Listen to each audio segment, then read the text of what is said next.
یہ جتنی بھی میری یونیورسٹی کی بہنیں ہیں، کیا تم لوگوں کو پتہ بھی ہے کہ تمہارا لباس کسی کا ایمان لوٹ رہا ہے؟ مجھے کل ایک یونیورسٹی کے لڑکے کا میسج ہے، وہ مجھے کہہ رہا ہے کہ بھائی ہم کیا کریں؟ ہماری یونیورسٹی کی لڑکیاں ہی نہیں بلکہ ہماری یونیورسٹی کی ٹیچرز کا بھی ایسا لباس ہے کہ ہماری نظریں ہمیں مجبور کر دیتی ہیں۔ کیا تم نے قرآن کی وہ آیت نہیں سنی جس میں اللہ فرما رہا ہے کہ اے نبی اپنی بیٹیوں، اپنی بیویوں، اپنی بہنوں اور ان مومن عورتوں سے کہہ دو کہ اپنی چادریں اپنے اوپر لپیٹی رکھیں، وہ اس لیے کہ یہ پہچانی جائیں، ستائی نہ جائیں۔ تو جب تم قرآن کی اس آیت کو اگنور کرو گی تو ممکن ہے کہ تم ستائی جاؤ گی۔ تم یہ سمجھتی ہو کہ یہ تمہارا فیشن ہے، لیکن یہ کسی جوان کا صبر جلا رہا ہے۔ اگر تمہارا یہ لباس کسی کو اللہ سے دور کر رہا ہے تو تمہیں اپنا ہی نہیں بلکہ اس کا بھی حساب دینا ہوگا۔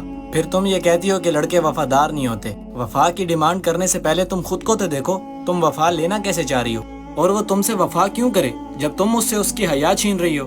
جب بار بار دیکھنے پر اسے نظر ہی تمہاری باڈی آئے گی تو وہ تمہارے دل کی باتوں تک کیسے اترے گا؟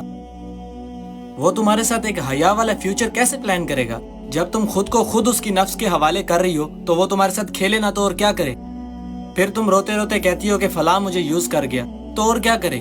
کوئی بھی حیا والا لڑکا شادی کے لیے بغیر پردے والی لڑکی کو پسند نہیں کرتا۔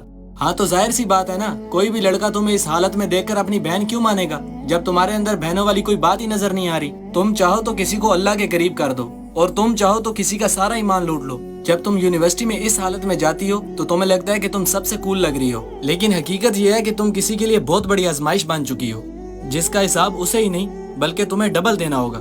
کیا ہمارے نبی صلی اللہ علیہ وآلہ وسلم کا دین اتنا مشکل ہے کہ تم پردہ نہیں کر سکتی؟ خدا را اپنے دین کی طرف لوٹو۔